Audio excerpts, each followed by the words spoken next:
to Things Are Getting Strange, an X-Files Rewatch podcast. I'm Nick. I'm Kim. And I don't think we have any news today, do we? Oh, we don't, unfortunately. Did you have a good Christmas, though? I did. We say, having recorded this the day before Christmas Eve, but only giving it to you after Christmas. Or should I pretend we have had a good... It was a lovely Christmas. Thank you for all of my presents. Whatever they may be. I made ice cream. You did make ice cream. That's correct. This is going to turn into a Metal Gear Solid kind of, oh no, you've ruined the future thing. So no other news at the moment? No one's given me any gossip this week. As I've noted in previous podcasts, if you do have any X-Files related gossip, any conventions on the go, any contests, obviously X-Files related, just feel free to let me know. I'm happy to talk about them on air for you. You can contact me on any of our social medias. We have Twitter and Tumblr. Both are at GetStrange42. Mastodon is at GetStrange42 at universadon.com. And you can find us on Facebook just for searching for Things Are Getting Strange, an X-Files Rewatch podcast. Thank you. And email address is thingsaregettingstrange42 at gmail.com. Feel free to send anything to that. That one's mine. Ah, the social media that you manage. I don't know if you can call email social media, but... It's more like anti-social media. Anti-social media. Okay, so I suppose in the spirit of the festive season, we should get to our two episodes, which are distinctly... Wait, these aren't Christmas-themed. One of them's in a forest. There are fir trees in forests. Christmas. Okay, that's true. I can't remember what kind of fir trees they actually have, but... Well, redwoods, but which aren't fir trees, but no. I'm sure there are some fir trees in the background shots somewhere. Yeah. Anyway, okay, so first episode this week is Darkness Falls, which was first broadcast on the 15th of April, 1994. Directed by Joe Napolitano and written, surprisingly, by Chris Carter. Significant guest stars are Titus Welliver, who played Doug Spinney. You'll have also seen him in Argo as John Bates, though I don't remember who that is in Argo. And he was on Star Trek Voyager, because almost everyone's on Star Trek Voyager at some point. But also there's Jason Beck, who played Larry Moore, not Harry, as we kept hearing in the episode. He weirdly will show up in the first X-Files film in the future, though he's uncredited. And hilariously, for me at least, he's in Atlas Shrugged Part 2 as Henry Reardon. So, Darkness Falls. Mulder and Scully investigate an incident where a large number of loggers have vanished, or more accurately, at the time, failed to report in. This is similar to an incident in 1934 in the same area. Mulder and Scully meet with the US Forest Service employee Larry Moore and Steve Humphreys, head of security for the logging company. While driving to the logging camp, their truck drives across a caltrop left by eco-terrorists who are referred to as monkey wrenchers. This forces them to hike the rest of the way on foot. When they arrive at the camp, they find it abandoned and the communication equipment destroyed. The trucks are also disabled and damaged. In a nearby area, they find an insect cocoon containing a human corpse and theorize this is the fate of the workers. Humphreys fixes the generator and catches Doug Spinney, who tells the group of the monstrous threat in the woods and the need to avoid the dark. The next day, the group discover a felled tree with an unexplained strange growth ring. Spinney speculates this is the source of the threat, disturbed when a centuries-old tree was felled illegally. Humphreys is unconvinced and heads back to the truck, but is swiftly killed by the insect swarm. At the camp, the light keeps the swarm at bay. Next day, Spinney convinces Mulder to let him take the remaining gasoline to pick up a jeep to get everyone out. This does not leave much fuel. Mulder fixes the radio and calls for help. Later that night, they see the bugs enter the cabin and Scully freaks out when she sees them covering her skin. The next morning, they give up waiting for Doug and instead take a spare tire and return to the truck where they discover Humphrey's cocooned body. Spinney arrives and a group flee but run across more caltrops. Attempting to fix the problem, Spinney is then attacked by the swarm. Mulder, Scully and Larry are attacked inside the truck by the swarm, but are fortuitously found soon afterwards and put into quarantine. The chief scientist tells Mulder that the swarm will be destroyed by pesticides and controlled burns, and that failure to eradicate them is not an option. I thought this was a good episode. Yeah, I'd say this has been one of my favourite ones so far, in fact. Absolutely. Though I do think it's finding out it's written by Chris Carter And the fact that you sort of made the comparison to ice feels a bit like Chris Carter watched ice and said, I can totally do that. Yeah, it is very much, I'd probably say, the refined version of ice. Yes. It's the same kind of idea of this is a potentially ancient invertebrate that's been kind of it's some kind of ancient invertebrate that's been dormant for some reason that humans have disturbed, and now it's having a negative impact. And again, it's a recurring cycle of it happened in 1934, it's happening again. And I really realised writing up the synopsis is that we have no term for the insects. We just call them the bugs and things, so I started calling them the swarm. The guy in the episode says there's some kind of wood mite, but that's the closest you get. But not entirely descriptive, that one. But no, it's a good episode. It's nicely tense, and the sort of ticking... I think, as you said, it's a refined version of ice where you've got the ticking clock mechanism of the lights and the gasoline running out in the generator and everything. And knowing the fact that this thing will be unstoppable in the dark. Yes. And the fact that basically they're already covered in it because Mulder finds the residue everywhere and theorizes that that's the dormant form of the swarm. And then I think Scully puts in that light stops it from swarming. In the kind of opposite of the way any other insect works in the world, where they will swarm towards light. Well, yeah, I know. Well, if they're strange things from beyond the ken of mortal men in the distant past. Or volcanic eruption, I think, was the theory in the episode as well. Mulder's theory is a volcanic eruption. They're kind of an amalgamation of about 3 different sorts of insect that have just been taking the creepiest parts of them to make them as scary as possible, I think. Yeah, and I think as an insects lover, you've got to sort of say that what the hell is going on with this creature's biology, because it doesn't make any sense. You are correct. I like bugs, and particularly if you read... This is another one with a middle grade novel, which is written by Les Martin, who I consider to be the best of the middle grade writers, because he takes a few liberties. But he tries to explain these creatures in terms of being like spiders and being like fireflies, and I think manages to misrepresent how either of those insects work, arachnids and insects work in this basis. Because what we've got here is a creature that appears to be, when they put it under the microscope, to be a wood mite, so it's a kind of arachnid. However, it can fly, despite the fact it doesn't appear to have any wings. It emits light exactly in the same way as a firefly, in fact, because it says at the end, the doctor tells Mulder he had luciphase in his lungs, which I'm not sure how the luciphase actually got into his lungs, but that's the enzyme that fireflies produce to make light. It's luciphase and other chemicals forming a reaction with oxygen on the insect's light-producing organ. Okay. To not be too boring about bugs, because you're into my area of geekness here. And you've also got the idea that they produce silk, which... I guess we're supposed to think it's like a spider building a web in the case of this, in case cocooning its food so it's going to eat it. But usually it's kind of in the insect world, larval stages of things like silkworms create silk, not adult fireflies. Yeah. So you've got this kind of amalgamation added to the fact that they swarm like wasps or bees. And that they can lift a human body up to a tree. While impossible for insects, you've got the idea of, you see the size of the kind of swarm, so I presume it's just kind of sheer volume of insects pushing them into the trees is our idea here. I imagine so, You get, insects can be tremendously strong.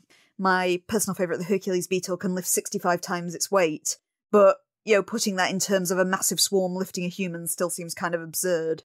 Just a little bit. No, but, okay, thank you. That's interesting. Sorry, I'm being the boring bug person. Just wait till we get more bug episodes. I'm all over this. Well, yeah, and I've done the boring computer stuff before. It's absolutely fine. But yeah, so the science doesn't really check out on the bugs, but then again, supernatural, let's just go with that. That's what they can do. Yeah, I'm going to have to leave my bug nerd disbelief at the door for this one, I think. But I still really enjoy the episode. Oh, yeah. It's nicely tense. I did think as well... Well, actually, I had 2 points. First is, I kind of like that Scully is kind of playing the game now, kind of not, because she immediately says, is Bigfoot to blame for this? It's too much flannel for Bigfoot. Too much flannel for Bigfoot. But it's the right kind of area for Bigfoot, is you'd actually go out in the woods and have it, but Bigfoot attacks are not a thing that's ever happened as far as I'm aware. I love the fact that Mulder completely deadpans the Bigfoot comment away. He doesn't even blink. That's a lot of the X-Files humour at this point anyway, it's just Mulder deadpanning things. But the other point, though, I realised reading the synopsis is I'm really unclear why the radio is broken.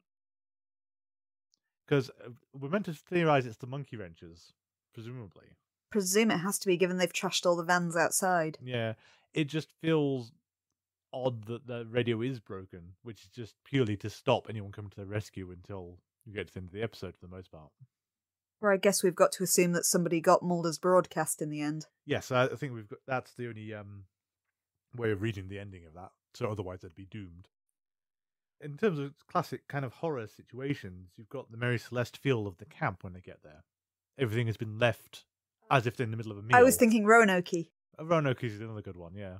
You've got all the kind of half-eaten food still on the tables and things like that. I mean, the problem with that is it's a great setup for most horror things, but in the cold open, we see the loggers have already left the camp and are debating whether they're going to try and hike out before the swarm gets them. It is a really good cold opening, that as well. Really tense. Oh, yeah. But it's the whole... But they'd have had to have experienced this the night before for them to make that decision to hike out of it. So having the decision for them to sort of get up from the table when they're having breakfast and walk away doesn't actually make any sense. Oh, that is a really good point. So I again, it's the whole, I don't want to be too harsh on the episode, and it's Mary Celeste stuff is always great for the whole and explain what on earth could have happened. There's no sign of disturbance, and things have just been left as they were. Which again comes back to the weirdness of the monkey wrenches. Is they have trashed the cars, we know that much. They've also survived multiple nights, and it's not clear how. Well, I suppose we don't actually know they have survived multiple nights. We only know that Doug Spinney has managed to get over two valleys, and the other one. But he mentions the fact that one of his friends died the previous night. That's true. And then by the time he's gone back, the other two have died as well. I think it's one of those problems where the narrative is hitting the constraints of the time frame. You've got 45 minutes to do the episode in. I do also think it's interesting that Mulder at no point sort of suggests aliens for this, because when Doug Spinney is saying things like they come from the sky and he's seen it happen and they drag people away, no aliens, Mulder? Even you as a viewer doesn't think aliens, because by that point you've already seen the swarm at the end of the cold opening, and Scully's cut down the cocoon with the body inside it. Oh yeah. But it's kind of an odd one how reluctant he is to go to aliens when Eve jumped very quickly to cattle mutilations and aliens on the back of almost nothing. Yeah, it's funny how Mulder hasn't mentioned it. When I was watching it, the biggest comparison I could see, and it's purely because the setting was Jersey Devil as well, because you've still got that kind of missing 411 idea of like hikers going missing in the woods. Yeah. But we've taken a completely different track with this episode. Jersey Devil is a lot more of a Bigfoot episode. This is our killer bug swarm ice murder prehistoric insect episode. Our bottle episode with a different reason why no one can walk out, which is probably, I don't know, it's the storm. Either the storm was one way of doing it and making the distance so huge. I mean, admittedly, it's because we live in the UK, but to think that there can be that much distance in a forest in the States for you to be out, when you can cross most of the UK in daylight hours. Yeah, it's just that the scale of that is incredible, if that's accurate. I think the time frames are sometimes slightly off in this episode, though, because it doesn't take them a day to get into the forest. No. Admittedly, they had their Jeep for some distance there, but it doesn't seem as far going in as it evidently is going out. No, not at all. And and also night seems to fall astonishingly fast when Doug comes to pick them up again. Because it's like mid-afternoon, and then within a couple of minutes, it's dead of night and the swarm's coming. No, that's true. I think I did see as well in the notes that basically any environmentalism in this episode is entirely accidental and coincidental.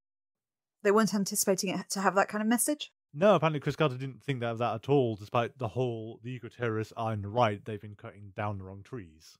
But the eco-terrorists are still shown going too far, and indeed, Doug Spinney's traps are his own downfall in the end because he runs over his own caltrops trying to escape. He does, but also doesn't do the sensible thing of just ducking down into the headlights and waiting for the swarm to give up. It does specify that in the novel, and it still doesn't quite work for me, but it's just that he's in a panic and he runs out of the light, so the swarm wouldn't have got him if he'd stayed in the light, but because he panics and steps out of it, that's why he dies. No, that's fair. It's just a bit odd, isn't it? I like the kind of, although again it comes under the heading of it's a bit odd, is the nice perpetual menace of the bugs is first you've got the residue, and then you've got them flying into the bug zapper. Again, though, why are they flying into the bug zapper given they actually operate in the opposite way to every other bug? It's not necessarily them, though. It could be any insect flying in. It's a green flash every time. I just thought it was a spark. It didn't look green to me. Oh, I thought I am colorblind, so I'm actually speaking You're about. probably the bad judge of this one. I thought the implication though was that the bugs are sort of still around and flying into the bug zapper. But I could have that wrong, obviously. But yeah, I do kind of like the whole man causing his own downfall. It's like we dug up the ice core samples, we've cut down the 500-year-old tree, and we regretted doing that. And the group in 1934 presumably did the same thing. Although that does call into question what happened to those bugs and why did they die off? We don't know a lot about them, to be fair. You don't know what their life cycle is like. Ooh, could they be dormant aliens? Are we going to make this into Conspiracy Corner or not? There's certainly, when they're theorising it in the book, at least, I don't think he says it in the episode, but Mulder makes mention to them coming down on a meteor, the same theory he has in really? Ice. Okay. But it's just him and Scully throwing ideas out of different ways they could have got here. So it's not Mulder ardently saying that he believes the bugs to be aliens. Yeah, but just ancient insect eggs. I think we do also have to touch on Mulder's credo at this point in time, and the fact he is still far too willing to trust basically everyone. Because Doug Spinney says, "Give me the rest of the gasoline, I'll go get a truck and we'll drive out. You won't have enough to run, not guaranteed enough to make the generator run overnight to keep the lights on." Why, sure, you seem trustworthy, violent terrorist. I don't know if he's actually violent per se. The things he does are potentially dangerous. Caltrops, spiking trees. That's true, but not actually. He hasn't actually started shooting people, though they do. That's what Steve Humphries thinks they've done. Mm. But yes, Mulder again. But, no, they have shot at people. The park ranger has the bullet hole in the front of his truck, which he says was one of the monkey wrenches. Oh, that's true. So they are potentially dangerous, and Mulder has let him go off. Okay, but Mulder has trusted this guy for less than good reasons. I don't keep dredging up the young adult novels, but the young adult novel does kind of put this in perspective a bit, is that all three of the supporting characters have differing attitudes towards the Vietnam War. So we see... Which is quite a startling. Salaryman Humphries. Humphries. He is bitter and resentful because he always wanted to be a great war hero, but he was never drafted. The park ranger dutifully served his country and is very positive about his Vietnam experience. And Doug Spinney saw the fallout of Agent Orange, and it completely disillusioned him, and that's why he became an eco-warrior, because he didn't want to see any other kind of damage to trees and wildlife. So Mulder trusts him because, much like himself, Doug Spinney has a belief and he ardently follows it. Which I'm not sure is the best reason, but that's our kind of interesting backstory we get in the novel that isn't in the actual episode. Gotta wonder if any of that is actually in the original script at all. As I've said before, I'm not sure if Les Martin works off earlier drafts of the script or if he just has a bit more free range and kind of adds these backstories in for characters. It makes them a lot more interesting to read than the middle grade and young adult novels that just stick to the script. Yeah, at least something more there. And it's impossible not to sympathise with Scully and Larry when they basically lay into Mulder for saying, "What on earth have you done?" Mulder basically is completely right in his judgment of Spinney, luckily, but otherwise leaves everyone to die in the forest. Yeah, he's very fortunate that he did make the right call there. I guess the argument is supposed to be that Mulder is the criminal psychologist and therefore has a good read on Spinney. Yeah. So therefore, trusted Spinney because he knew Spinney was on the level. I think one of the problems with this one is there's not actually a lot to say, ultimately, is there? It's a good episode, and it has lots of neat bits and pieces, and it's tense, got a bottle episode and everything else, but I don't think there's much to critique on it, really. We do have the slightly sinister implications of the government response to the bugs. With the whole, they're going to do controlled burns, they're going to do pesticides, failure is not an option. How much of the woodland are they going to burn down, ultimately? So you've got swings and roundabouts because I can't really think of any other way that you could eliminate this threat. And the bugs are a threat. It's kind of inferred that they're breeding rapidly and they are very, very dangerous. Yeah. So without pesticides and controlled burns, I'm not really sure how you could action this threat before it hits a town or something like that. But the way that the Doctor presents it to Mulder at the end is incredibly sinister. Yes. Well, I think it's meant to be good as before the government is just taking any methods it can. Again, it's similar to Ice, where they just go in with flamethrowers at the end. Actually, I think one of the interesting points you had that isn't in the episode is why Mulder can fix the radio. Yeah, Mulder fixing the radio, despite the fact that FBI agents can fix ham radios apparently, but no first aid. There is a cute little exchange between him and Scully, which is only in the middle grade novel, which I will read for you. "Didn't know you were a techie, Mulder," said Scully, getting up and rubbing her eyes. "Used to fool around with ham radios when I was a kid," Mulder said, not looking up from his work. "Let me guess why," said Scully. "Ever succeed in making contact with a spaceship?" It was a private joke between them. Only Scully knew Mulder's story about how his younger sister had been kidnapped when he was a child, kidnapped by alien beings, how he had seen it happen, how no one would believe him, how it had set him on the trail of all kinds of strange sightings and stranger disappearances. A trail that had finally led him to the X-Files. "No," Mulder said, "but it wasn't from lack of trying." Yeah, that sounds about right. I can definitely see him doing that. Yeah, I thought it was a shame they actually... Well, either that was a creation of Les Martin or they left it out of the episode, because that's a really nice little exchange between the two of them, and another nod back to Samantha, of course. Oh, yeah. I would also say I think the effects on the bugs are pretty good when you see the swarm moving around, because I think it's entirely CGI'd. I mean, obviously it would be. How else are you going to get the kind of footage of bugs? Releasing lots and lots of well-trained fireflies into the area. Can you train fireflies? I think insect training is basically impossible, isn't it? I'd like to give it a go. Well, we will shortly report from the jail cell where we've been done in for releasing hundreds of fireflies into the general English countryside. Creatures that aren't native to the UK. Yeah, they might not survive, but if they do and flourish, then we're in trouble.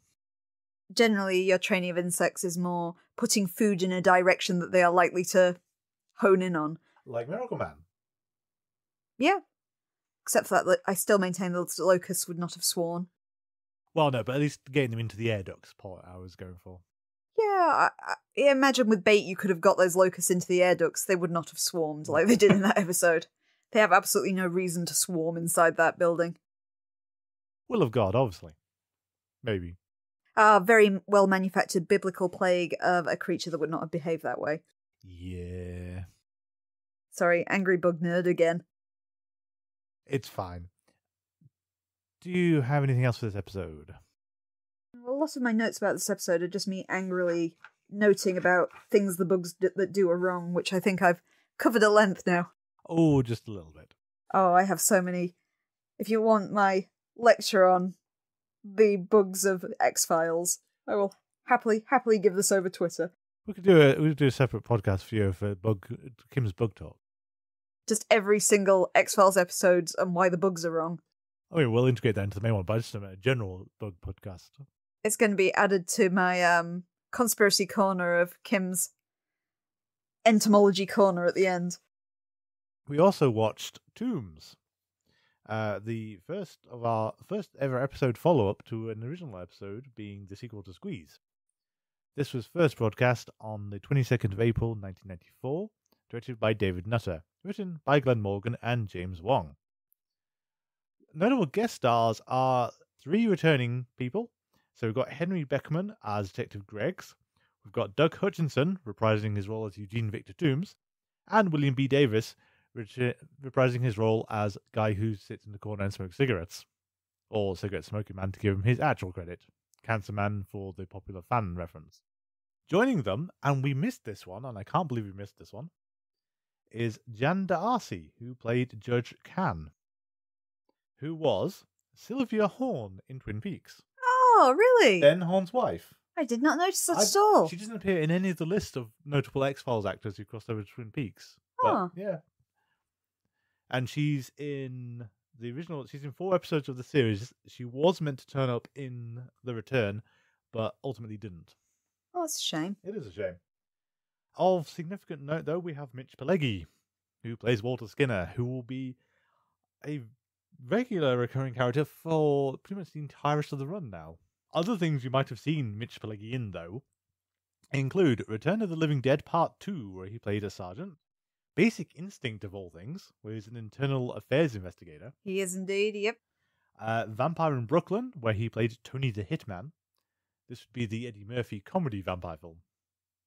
I've seen it, but I can't picture Mitch Pileggi in it. Basically, he shoots Eddie Murphy partway through the film, and Eddie Murphy just gets off like, "Oh, I've been stabbed, strangled, poisoned. Never been shot before. Kind of stings." He will turn up in American Horror Story 1984, which we need to get back to at some point. Definitely, if it's got Skin Men in it. Yep. And for the RPG fans, strangely enough, he is in Planescape Torment as Dakon. If you'd like to give a synopsis of Tooms. Following his capture at the end of Squeeze, Eugene Victor Tooms is now in a sanatorium in Baltimore. Early in the episode, we see him attempt to escape, interestingly not by squeezing himself out through the food slot as it appears at the end of Squeeze, but by reaching through that slot to try and open the door from the outside. However, he doesn't manage to go through with this before he's visited by his psychologist, Dr. Monte, who tells him that he believes that he's ready to be released pending trial. In the meantime, Scully meets with Assistant Director Walter Skinner, who would be Blevins' superior within the FBI. In Skinner's office, he's also accompanied by the cigarette-smoking man. For reasons unknown, he's not really acknowledged by Scully. Skinner and Scully argue about the successfulness of the X-Files. Skinner criticises the fact that Mulder's methods are unconventional. He believes that Scully is there to make Mulder do his work by the book. Scully argues the fact that the X-Files has a higher-than-average success rate for an FBI department, and argues the fact that if Mulder went by the book, the success rate would drop. The two of them attend the release hearing for Tooms, and they listen to a number of people argue the fact that both Tooms is safe to be released. He hasn't been proven to be a killer. The only reason he was incarcerated was attacking Scully within her own home. And also the fact that there is no evidence of Mulder's claims that he is a genetic mutant. Mulder tries to present a counter-argument and gets quite heated and comes across as a bit of a lunatic. Unfortunately, Mulder's claims are brushed aside by the judge and Tooms is released. He is sent to the care of an elderly couple and is ordered to continue his treatment with Dr. Monty. Mulder believes this is a bad idea. He doesn't believe that Tooms will attack the elderly couple because it's too obvious. But he and Scully agree that Mulder will keep surveillance of Tooms to make sure he can't kill anyone, while Scully tries to find evidence of the fact that he is indeed a killer so they can have him incarcerated. Scully once again meets with Frank Briggs, who is the retired detective who investigated Toombs's 1933 murders. Briggs tells her that the body of one of the victims was never found. They only discovered a piece of the victim's liver. Briggs has a theory that Toombs probably buried the victim within concrete in the foundations of the building, which probably means that there was something about that victim that could be used to identify him. Using modern researching techniques, Briggs and Scully managed to locate a skeleton, indeed sealed within the concrete as Briggs thought it would be, and take it to be investigated. The early evidence that they find while looking at it is that there is some evidence of gnawing around the ribcage where the liver would be. It's unclear whether that was post-mortem or whether it was the cause of death. As this is going on, Mulder repeatedly harasses Tooms. Tooms stalks a couple of would-be victims, but every time Mulder appears to foil him before he can strike. After meeting with Scully to discuss the surveillance, Mulder notes the fact that he hasn't seen Tooms leave his house for a while. We as the viewer see, however, that Tooms is hiding in the boot of Mulder's car. He breaks into Mulder's apartment and takes Mulder's trainers, bizarrely injuring himself and making it look like he's been beaten badly by Mulder, using his ability to dislocate limbs and other such things to make the injuries look far worse than they actually are. This frame-up is successful. It leads to the police questioning Mulder and Skinner forbidding him from having any further contact with Tooms. Inspired after seeing a bite in Mulder's sandwich, Scully realises that she could look further into these gnaw marks on the skeleton. She manages to match these bite marks in the ribcage with Tooms' teeth, giving us the evidence, as bizarre as it may be, that Tooms did indeed kill someone in the 1930s. In the meantime, Tooms is visited in his home by Dr. Monty. Tooms can't control himself any longer, kills Dr. Monty, and consumes the final liver he needs to begin his hibernation. As we learnt in Squeeze, Tooms needs to consume 5 livers every 30 years so he can hibernate and survive the next 30. Mulder and Scully close in on Tooms, defying Skinner's orders, and discover Dr. Monty's body. They realise that Tooms, being an animal, will have returned to the site of his former apartment building, which has subsequently been demolished and replaced by a shopping mall. They realise that Tooms' nest would have been where the escalator now is. Mulder crawls inside and sees evidence that Tooms is indeed in there. Tooms bursts out of his hiding place and attacks Mulder beneath the escalator. There's a brief struggle, but Mulder makes it to the surface and manages to activate the escalator, which traps and drags Tooms into the mechanism, apparently killing him. In the closing scenes of the episode, Skinner reviews Scully's report with the cigarette-smoking man and asks Cancerman if he believes it. CSM replies, "Of course I do." Outside, we see Mulder observing a caterpillar in its cocoon. Mulder ends the episode by commenting that he believes that change is coming to the X-Files. Thank you. I would say I'll start with, I'm pretty sure that this episode was written when they knew they had Series 2. You reckon? I reckon, because I think it's the introduction of Skinner, it's the presence of Cigarette Smoking Man again as Cigarette Smoking Man. And change is coming? And change is coming. So I think the series, because I think it's one of the things that's easily forgotten, is that the X-Files was not doing great at times and was actually on the verge of cancellation a few times. And so basically, I think this is the episode where they got confirmation they were going to continue, so they're starting setting things up for future. I know we've noted in a lot of the Bottle episodes in particular, they had a habit of running horrendously over budget as well. Yes. Horrendously over budget, and then we've also got the weird, because I think it's something we'll go into when we get to the Obermeyer Flask, is just the unevenness of this season, how it sort of it goes very jarringly from some really good episodes to some terrible ones and mediocre ones. We're also already seeing the fact that particularly Scully's motivation is all over the place in this season. Yes. Is some episodes she seems like Darkness Falls quite open to Mulder, and other episodes she then kind of boomerangs back to being super skeptical and super cautious. Yeah, there's somehow the series Bible hasn't actually indicated how to write Scully properly yet, which is a very strange thing to have in a TV show. Mm.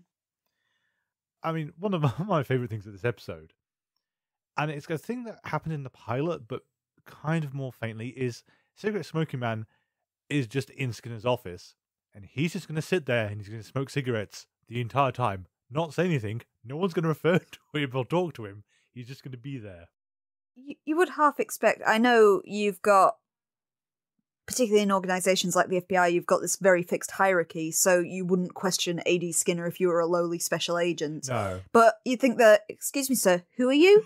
Exactly. He's not wearing an ID badge, just like last time. He's got no identification at all. But you haven't even got an evidence of Scully going in there and saying, "Oh, Skinner, I'm sorry, I don't believe we've met," or anything that we do.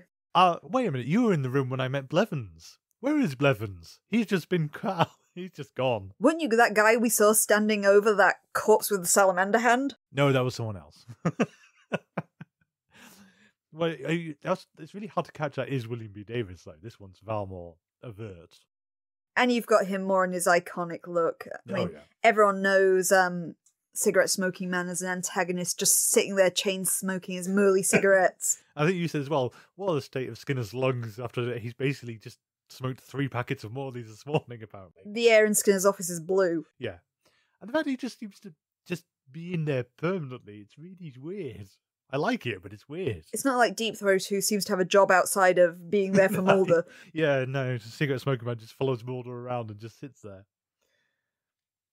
But it's interesting, the attitude difference, though, between Blevins and Skinner. Blevins felt like he was giving Mulder as much rope as he needed to hang himself. And Skinner is, no, we're doing this properly. You will give me reports, I want more reports. Skinner is really complimentary of Mulder as well. Is the fact that Skinner understands the fact that Mulder is wasting his talents. Yes. that he could be an absolute asset to the FBI if he would just toe the line and actually investigate real crimes that the FBI is interested in. No, he's going to go do the weird ones. And also the fact he's also complimentary of Scully, and Scully's getting into that very defensive attitude towards Mulder as well. We have more of an evidence now of Scully will still follow the status quo, but she will contest it. She's pushing back more, certainly, yeah. So we had the argument with Skinner, who outranks her quite substantially towards the start, where she pointed out that Mulder is unconventional, but his success rate is averaging at 75%, and she argues the fact that if you crack down on Mulder, that success rate will drop. It's kind of following what Scully said in an earlier episode about how she's on the side of the victims. Yes. Is she might not agree with Mulder's methods or his motivation, but she can see that he's getting the job done. Yeah. Though it's only 5% closure rate, you've got to wonder what the conclusion of some of these cases are, given the state of some of the investigations we've seen. She doesn't say success. She doesn't. She says closure. She says closure. I think she says capture or closure or something like that. Yeah. I guess what kind of success can you have in Darkness Falls?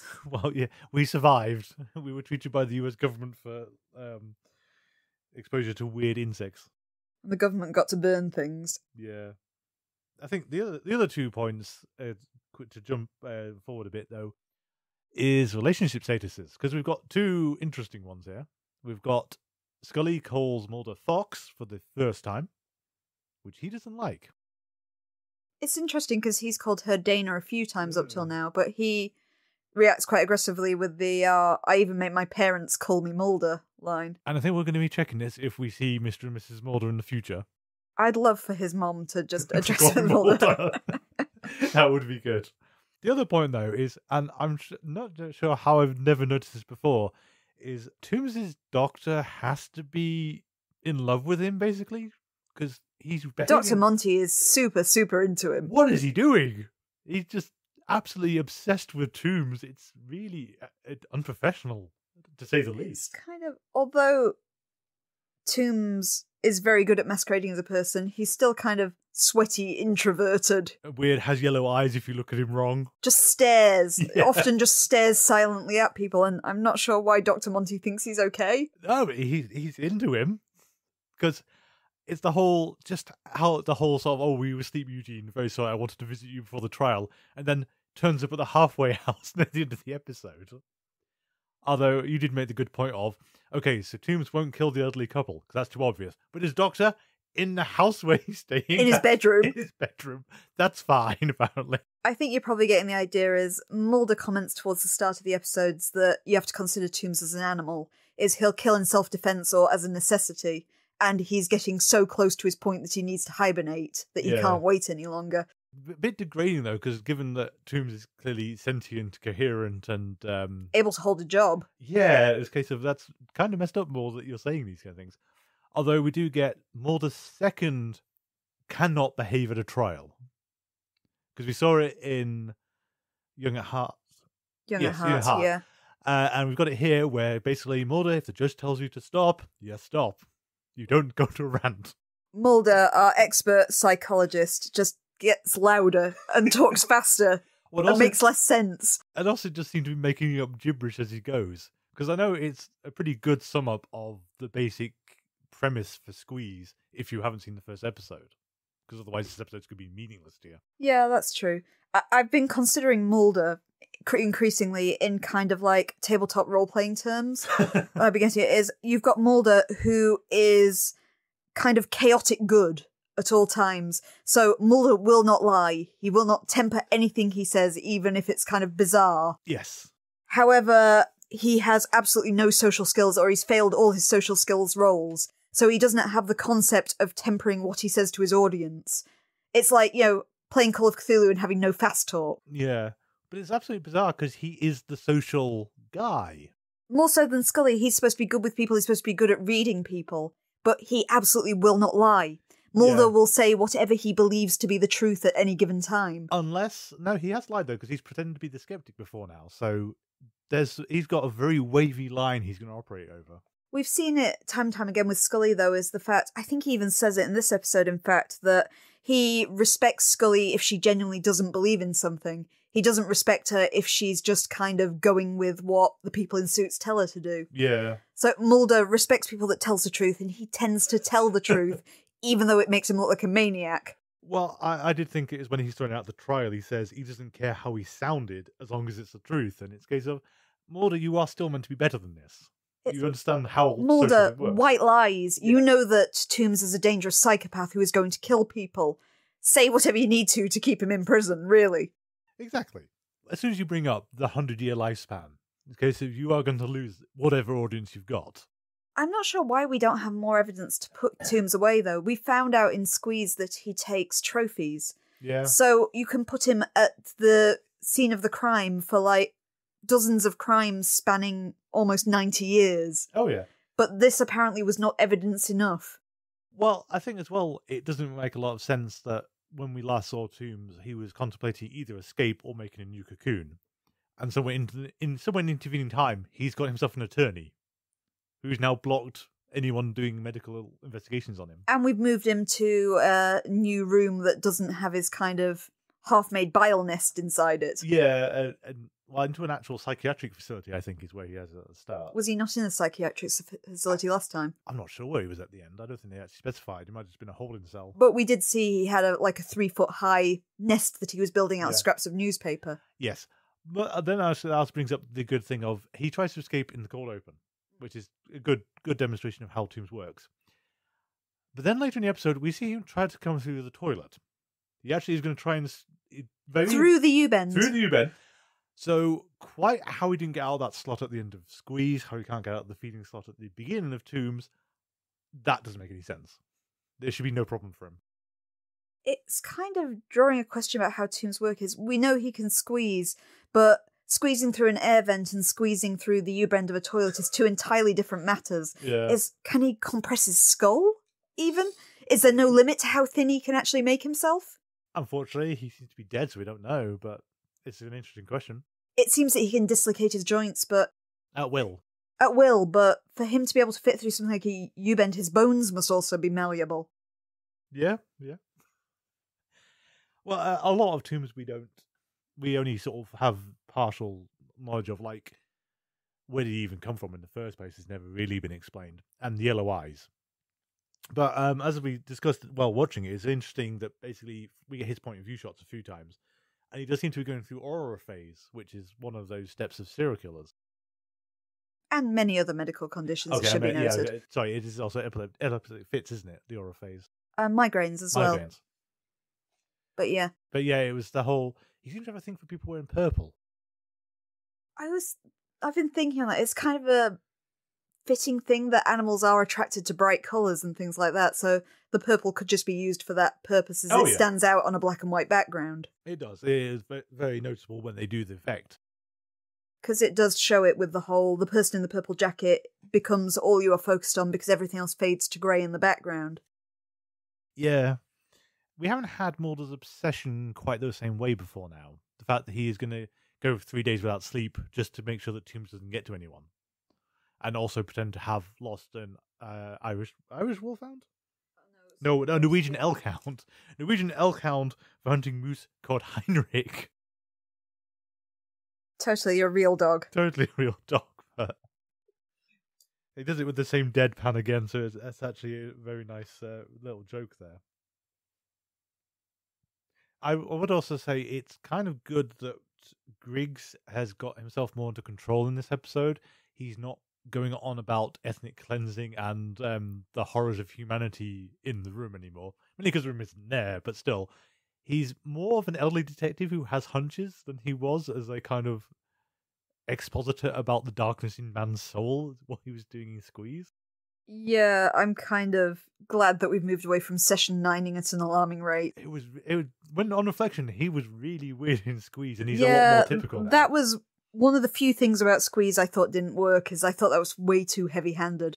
Especially when we've kind of established the fact, and more so in this episode, that Tooms is an animal. Yes. It's not the fact that he is the avatar of pure evil on Earth.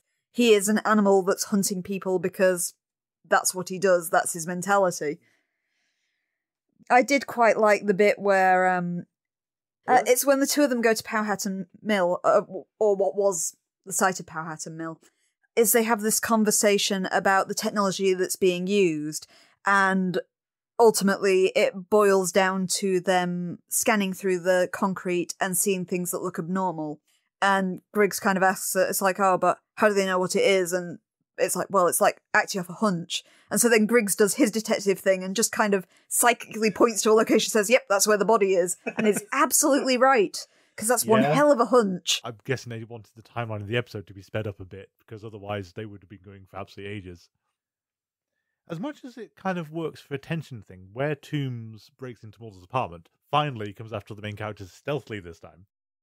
And goes for Mulder rather than Scully for once.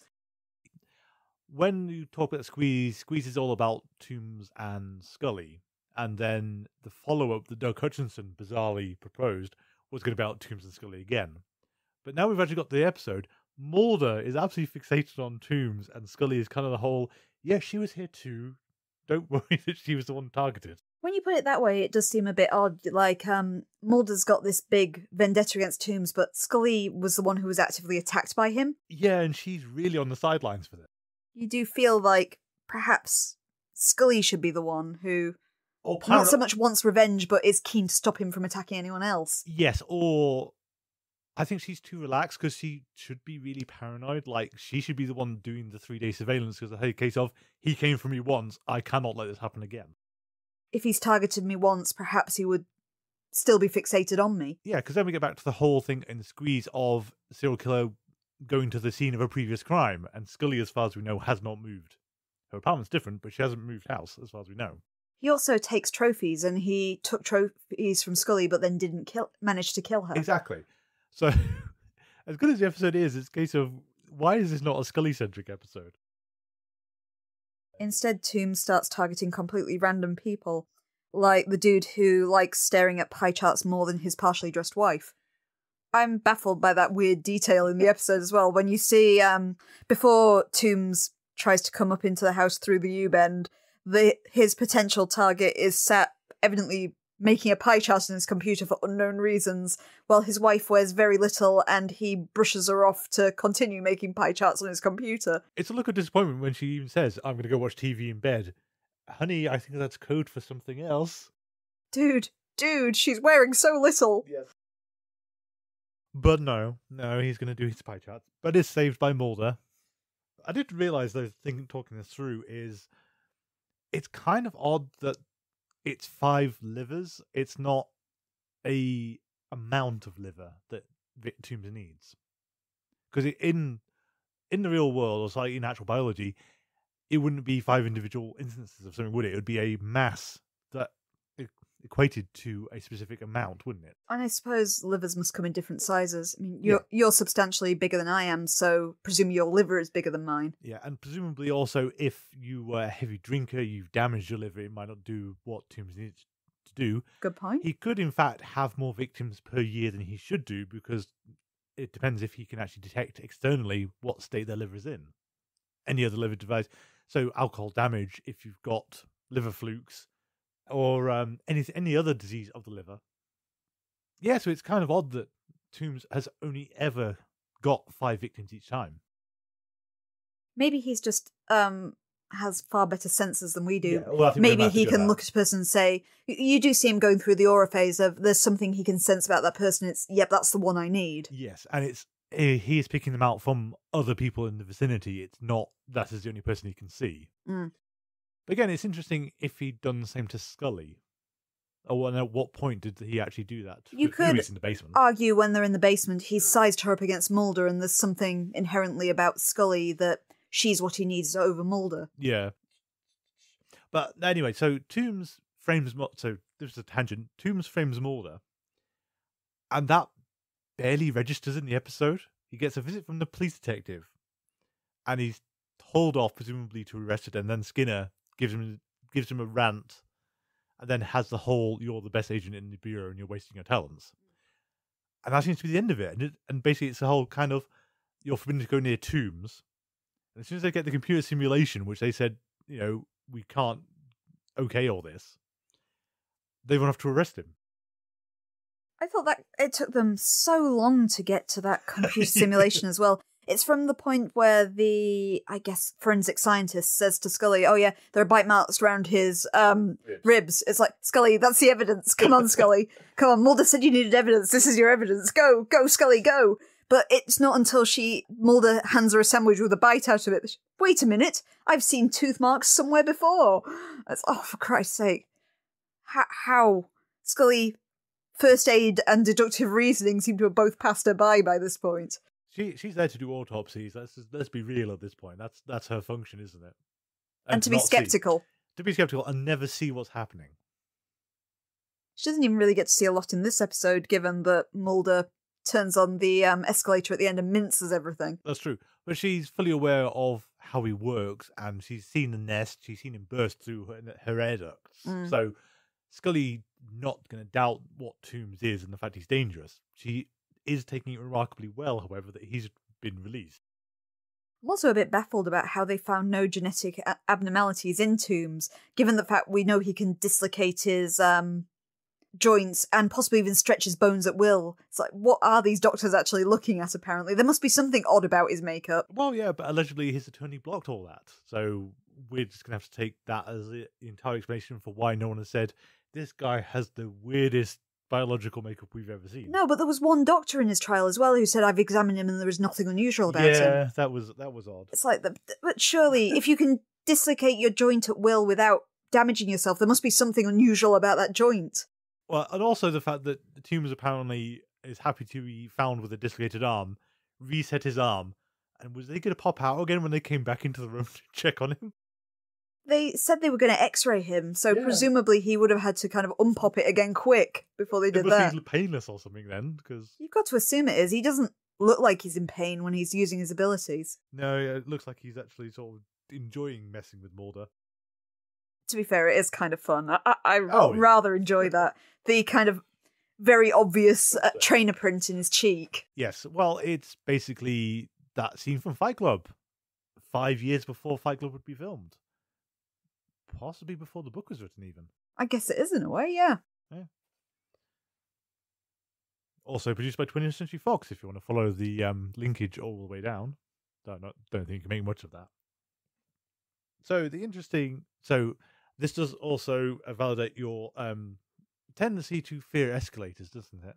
Oh, I dislike escalators so badly. I got a shoelace caught in one as a kid and now do not trust them. Having to rip my foot out of a boot before it pulled me in. This Final Destination, yep. Yeah, Final Destination is a bad film. Bad escalator film. This is proof. It ate a person. It's a weird ignoble end for him, though, isn't it? I mean, I guess you'd actually struggle to think of a way to actually kill him off. It's a rather dramatic way to go, though, being sucked into an escalator. Yeah. You said it's odd how quickly that new building has gone up over 66 Exeter Street. I mean, it was condemned the entire time, which is... We don't have an idea of time frame, but I'm going to assume, like most American series, that like one season is about a year, so it's been under a year, we'll say. Well, we have Christmas as an indicator of the date change, because we have all the stuff that was set in 1993 explicitly prior to Beyond the Sea, and we have some stuff that's explicitly set in 1994 after Beyond the Sea. So we are talking potentially as short as 6 months. Yeah, one would assume so. That's some very fast. That Muller's gone up fast in there, yeah. I was going to say, the other interesting point as well, and I don't know if this is going to factor into Conspiracy Corner in the future, is Skinner saying to Cigarette Smoking Man, as you quoted, do you believe them? And he says, of course I do. And that raises a lot of questions about, because we thought Cigarette Smoking Man was alien orientated as a conspiracy, didn't we? Based on pilot. Based on pilot, yeah. And Tooms is very much not conspiracy based. I love the casual way that Cancerman says it. Yeah. Even it's just the kind of offhand with a shrug. Yeah, of course I do. But I mean, again, I think that's kind of why I feel this is the episode. This is the season 2 confirmation episode of these two characters are going to be more important going forward. we've got to bring them in somehow, and there's not a hugely good way of bringing them into the last 3 episodes. And also that whoever Cancer Man is, it's probably a lot more involved than you were expecting it to be. He's not Yes. just a man in black. I think there was some comment from him where he auditioned for not Blevins, the other guy in the room was who William B. Davis auditioned for. Okay. Didn't get it and was given role of guy who stands at the back of the room. And the other guy hasn't been seen since. Interestingly, if you read X Marks the Spot, the novelization, He's the agent, isn't he? he is the agent who introduces Mulder and Scully at the start, as well as the guy who takes the nasal implants into the Pentagon at the end. Yeah. So you have more of the Cancer Man character involved through the entire thing, and indeed being the kind of matchmaker at the start that put them together too. He also sits through Mulder's slideshow, which I thought was hysterical in the book. Yeah. In case of, can you imagine a guy with the 600 a day Morley habits sat in Mulder's office? The blue smoke again. And our very clear symbolism at the end with the chrysalis. It's both that Tooms in terms of his weird hibernation phase that doesn't actually match how chrysalises work. Can you imagine if Tooms actually needed to get to a level where he made it with a cocoon and actually metamorphosized? You've got some weird Pokemon evolutions going there. Oh, absolutely. But then again, the whole change is coming, and we're sort of nodding forward to the future. It also comes in nice after Darkness Falls as well, the episode with bugs cocooning people. That's very true. Do you have anything else for this episode? You've gone through everything I've got. Yeah, it's kind of disappointing. There's absolutely nothing I can do for Conspiracy Corner again, second week running. I'm out of a job. Do I I don't even get one next week, do I? No, week after you're back on form. Week after you've got a hell of a job to do, I think, actually. Oh, I'm game for a couple of weeks of Conspiracy Corners after that. So next week's episodes, I suppose, will be Born Again and Roland. That's correct. 2 Motwoes, as we would call them. Monster of the Week. Quite so. So, yeah, no red string for this week, but we'll get some the week after, definitely. And probably the week after that, I think. None next week, but certainly for the Earl and Mayor Flask, because after we've done Born Again and Roland, we'll be wrapping up the season. Yes, and I think we'll have a fight to the death of the 5 best episodes of the season. 5, I think 10 would struggle with. 5, I think we can do. Yeah. Should we each we'll say what our 5 favourites of the seasons are? Yep. And see if we actually match? And obviously we'd like to hear from all of you which 5 episodes you thought were the best in this season. Justification's good too. Good plan. I'll pop something up on Twitter. Let's see what our followers, if they agree with our top 5s. Yes.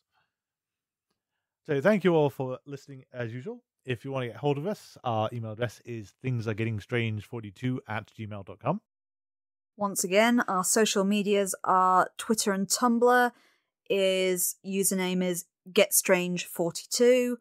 Mastodon is getstrange42@universadon.com. And Facebook, you're just going to have to search for us. We are Things Are Getting Strange, an X-Files Rewatch podcast. Our intro music is Envision by Kevin MacLeod. You can find that on incompetech.com. It's licensed under the Creative Commons by Attribution 3.0. Thank you for listening, and until next time, All lies lead to the truth.